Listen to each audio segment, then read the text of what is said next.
Here's the top stories for September 4th. Protesters hurl mud and spray-painted "Thief" on St. Gerrard Construction's gate in Pasig. President Marcos opened to sweeping review of 2026 budget of other agencies. Senate President Escudero signs subpoenas compelling attendance of 5 contractors and 3 DPWH execs to September 8th hearing. DPWH imposes lifetime ban on Wawao Builders and SYMS Construction over flood control projects controversy. Vladimir Putin meets North Korea's Kim Jong-un in Beijing. Members of the environmental group Kalikasan stormed the St. Gerrard Construction office owned by the Discaya family in Pasig City on Thursday, September 4th, 2025. The protesters hurled mud at the property, symbolizing the burden carried by flood victims due to failed flood control projects. They also spray-painted the words "thief" and "corrupt" on the office walls and gate to express anger over alleged corruption in flood control contracts awarded to the Discaya family's companies. The groups accused the company of getting flood control contracts that failed to ease the flooding in communities. St. Gerrard Construction firm is one of the alleged firms involved in flood control projects and is owned by the Discaya family. Meanwhile, Malacanang has appealed for sobriety and vigilance as protests against alleged irregularities in flood control projects escalated, warning against unrest fueled by misinformation. Communications Undersecretary Claire Castro said this after a mud-throwing protest held by disaster survivors and environmental groups outside the Pasig office of St. Gerrard Construction on Thursday, September 4th. Protesters likewise staged demonstrations outside the Department of Public Works and Highways office in Manila and even hurled rotten vegetables mixed with foul-smelling water at police officers outside the building. The palace press officer stressed that the ongoing investigations into the Department of Public Works and Highways projects are intended to serve the people, not to create disorder.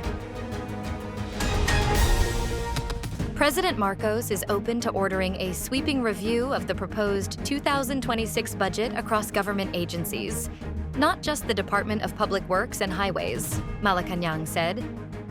Communications Undersecretary Claire Castro said this after lawmakers flagged alleged anomalies in the proposed budgets of several agencies, including the Department of Agriculture, Department of the Interior and Local Government, Philippine National Police, and Department of Health.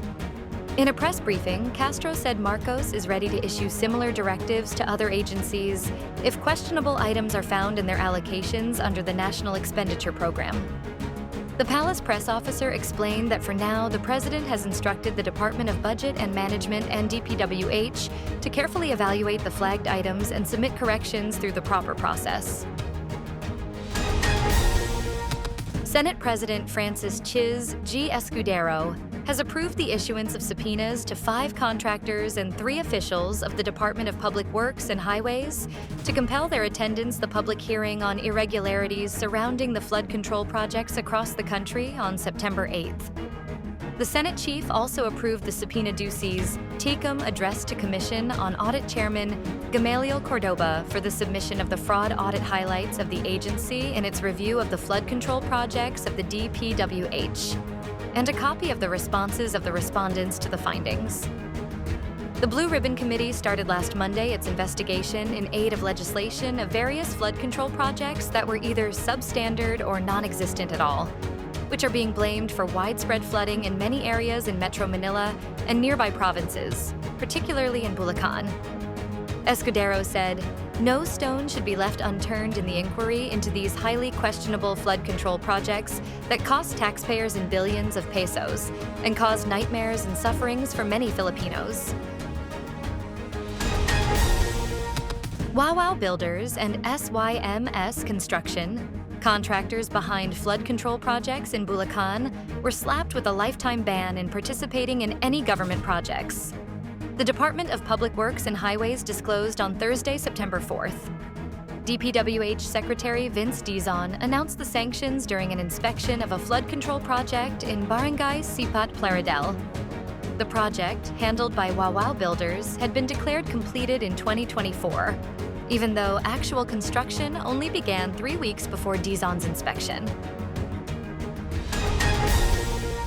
Russian President Vladimir Putin and North Korean leader Kim Jong-un met for bilateral talks in Beijing on Wednesday. The two leaders met formally at the Diaoyutai State Guest House after attending a major military parade in the heart of the Chinese capital that marked the 80th anniversary of the end of World War II. Putin and Kim traveled from a formal reception to the negotiations in the same car, the Kremlin said in a post on social media. After a bilateral meeting between Russian and North Korean delegations, the two leaders held a one-on-one meeting, the Kremlin said.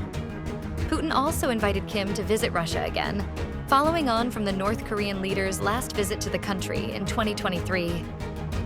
Speaking in front of journalists as the talks began, Putin praised the bravery and heroism of North Korean soldiers who fought alongside Moscow's troops to repel a Ukrainian incursion into Russia's Kursk border region.